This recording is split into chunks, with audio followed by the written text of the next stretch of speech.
direito do outro. Para a sociedade, o pai é o Estado. E na nossa, ele diz que consumir maconha é crime. O caso de porte de maconha para consumo pessoal mais antigo que se conhece tem 2.700 anos. Envolve uma múmia desenterrada no oeste da China, com a qual acharam 789 gramas da erva. Agora se entende o porquê desses olhinhos. São quase 3.000 anos fumando. Com o passar dos séculos, o consumo da cannabis se estendeu por todos os cantos do mundo, com uso que vai desde o analgésico até o xamânico. Mas no começo do século XX, sua posse e uso começaram a ser criminalizados. No Brasil, em 1938, se tornou proibida a venda de coca e maconha nas farmácias, seguindo os passos da Convenção Internacional da ONU de 1925. Em 1976 é criada a Lei 6.368, que determina que tanto o usuário como o traficante são criminosos. A descriminalização do porte de maconha para o consumo pessoal vem em 2006, 30 anos depois, quando o artigo 28 permite que o usuário não seja mais preso pelo porte.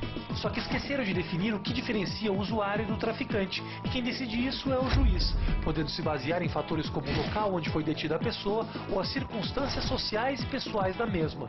Ou seja, ter 10 gramas de maconha em Higienópolis não é igual tê-las no Capão Redondo. Um pouco preconceituoso, né?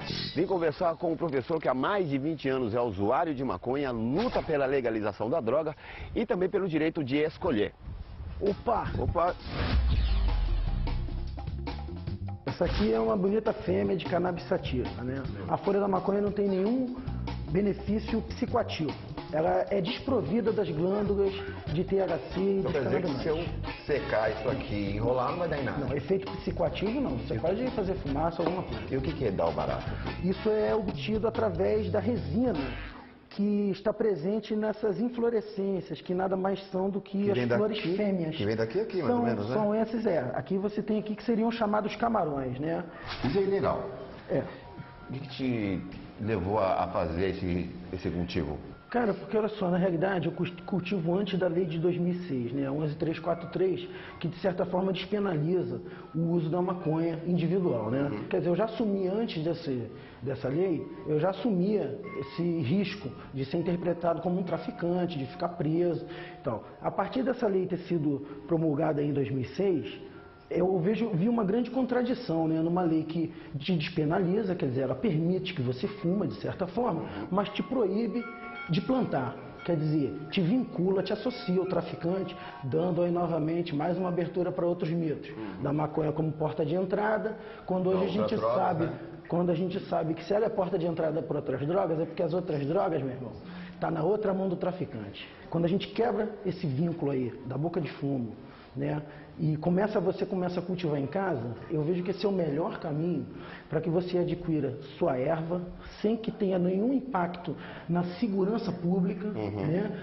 e principalmente na minha saúde individual, que eu zelo muito, né. Qual a importância de se lutar e conseguir essa legalização do uso da maconha no Brasil?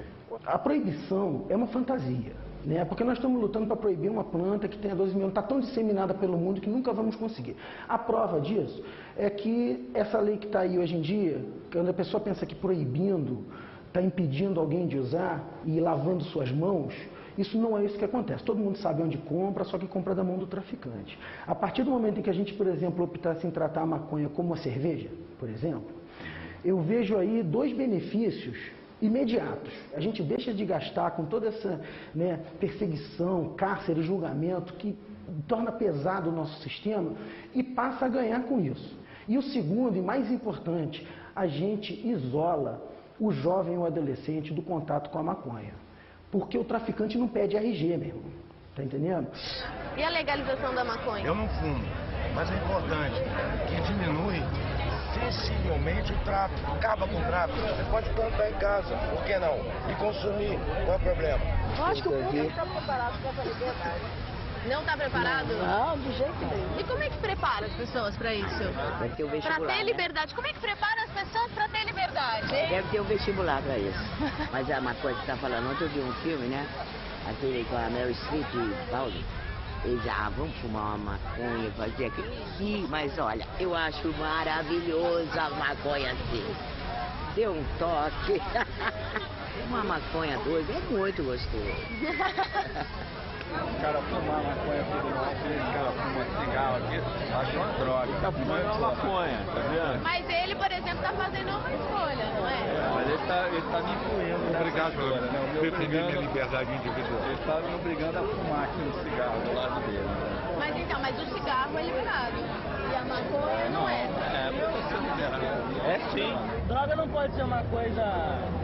Como faz mal pro organismo, isso é comprovado cientificamente. Então não pode ser uma coisa liberada para os filhos verem quem está fazendo, entende? Mas, por exemplo, isso é uma droga. Legal. Isso aqui não é um alucinógeno. O que as pessoas querem escutar é o seguinte: o cigarro mata, né? Isso aqui, esse ródio. Então vamos liberar a cocaína, vamos liberar... Quer dizer, as pessoas querem numa coisa simples, entende? Transformar liberar tudo, é radicalismo, entende? Você imagina, o cara fuma um baseado no cigarro, dirige, o cara fuma baseado maconha, vai dirigir bem? Não vai. Mas não é a mesma coisa com álcool? Você toma uma cerveja. Sim, portanto é que eu vim de táxi e vou voltar de táxi. Se o álcool tem esse efeito também, por que o álcool é legalizado e a maconha não? É difícil convencer porque o que acontece? Eu vejo muita diferença de um copo de cerveja e um baseado de maconha. Me desculpe, mas eu vejo muita diferença. O cara tá tomando uma cerveja, não, o cara tá tomando cerveja. O cara tá fumando maconha, ele não é rejeitado na sociedade? Não é à toa. São milhões de pessoas que rejeitam à toa. É porque o negócio realmente é mais forte e é uma droga. E aí você acha que se legalizar, as pessoas vão começar a fazer isso? Isso. Vão fumar maconha, dirigir...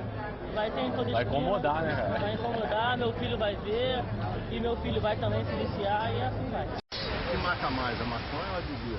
A gente vê hoje, apesar de existirem leis, né, de não poder vender bebida para menor de idade, não é isso que a gente vê. Você olha na praia aí, quem quer beber, bebe. Hoje, vai proibir a bebida, tem interesse, realmente, tem interesse das empresas, né, que a lei seja cumprida, quanto que vai perder se realmente o negócio for sério, né? Mas também são questões de interesse. Se a pessoa tem a liberdade para fumar e comprar o cigarro, se a pessoa tem a liberdade de beber o álcool, ela também tem que ter a liberdade de fumar maconha? É. A gente vai encarar com seriedade e fazer uma distinção entre uso e abuso de drogas. A pessoa que abusa de drogas, hoje das drogas ilícitas, ela abusa também de drogas lícitas, como o álcool. Nós temos o problema do alcoolismo.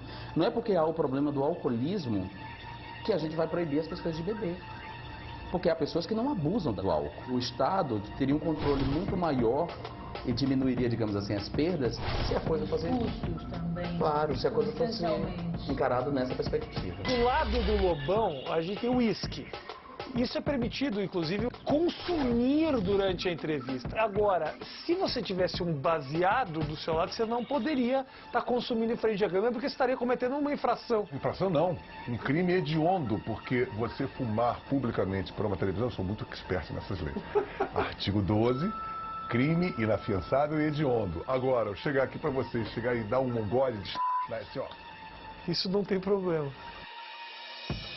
Eu costumo pensar que esse delírio da maconha é a mesma coisa da que a Inquisição, você pensa que tem um demônio junto. A maconha, é muito carregado você dizer para uma pessoa que a pessoa é maconheira.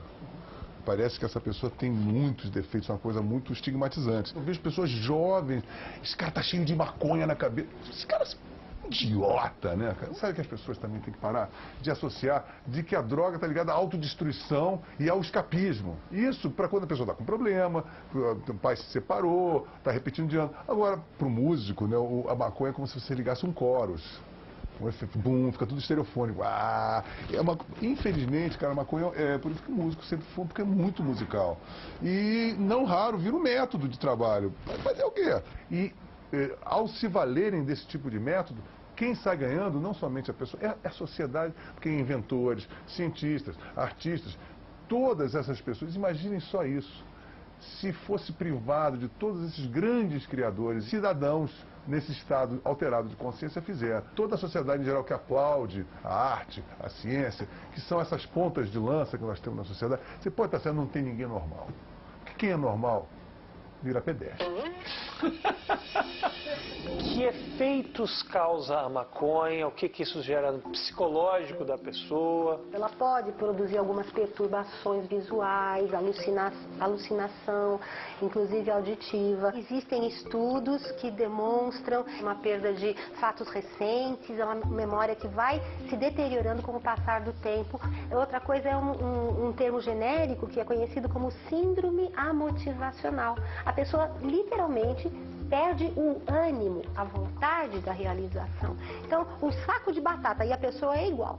O cigarro, ele é mais prejudicial? Existe um mito dizendo que a pessoa que fuma um cigarro qualquer, de tabaco, ela teria um prejuízo maior na sua saúde do que uma pessoa que fuma um cigarro de maconha. Isso não corresponde à realidade.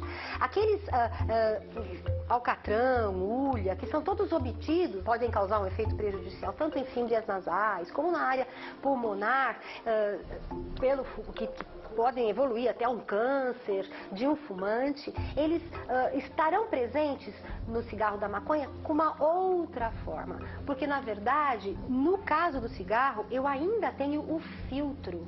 Na maconha, eu não tenho filtro. Então, todas aquelas outras substâncias da queima daquela planta estarão sendo tragadas juntamente com a fumaça. Muitas pessoas estão vendo a gente conversar aqui agora, devem estar pensando o seguinte: pô, meu, esse aí é um vagabundo sem vergonha, maconheiro, bandido. O que você tem para dizer sobre isso? Tenho para dizer para essas pessoas que eu sou um cara super produtivo, que no meu meio de trabalho, por exemplo, eu sempre consigo um destaque graças à minha capacidade individual. Eu tenho um casamento de 9 anos, único, 3 filhos frutos desse casamento, vou às reuniões de escola, minha esposa acabou de concluir a faculdade, então eu levo uma vida perfeita. E todo o meu círculo de amizade não tem vagabundo. Até agora você tem me falado muito do lado bom, o lado positivo, o lado suave da maconha. Beleza. E o lado que não é tão suave assim, os malefícios da maconha. Olha só, eu nunca poderia defender que fumar maconha é de todo bom.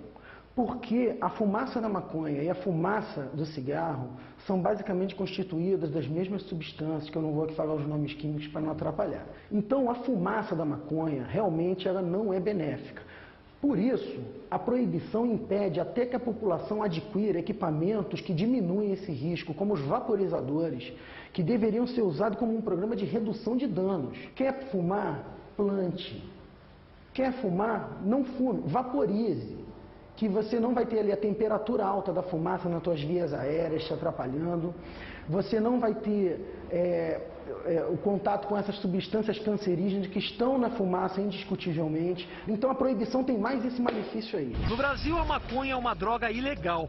E além da punição, ao seu uso podem estar associadas depressão, taquicardia, paranoia e até problemas pulmonares graves. Mas em países do primeiro mundo, como Holanda e Portugal, ela é legalizada e controlada. Já em outros países como Canadá, Reino Unido e Espanha, o uso é permitido somente para fins medicinais e com prescrição médica. Por aqui, essa é outra luta. Você briga não, né? Luto. Você luta. Luto. Pelo direito de fumar maconha. Luto. Medicinalmente. Com 14 anos eu conheci a maconha como remédio. Me foi apresentada como remédio de negro, de índio, da cultura africana. José Roberto começou a usar maconha aos 14 anos. Após seus pais tentarem, sem sucesso, um monte de tratamentos para o grave problema respiratório que tem desde bebê.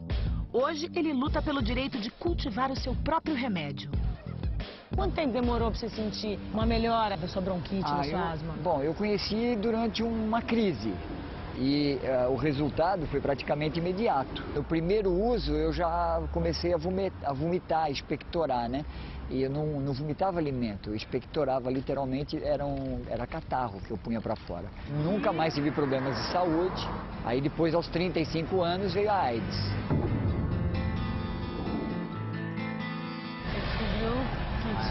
Aí eu tinha me contaminado, que eu estava infectado.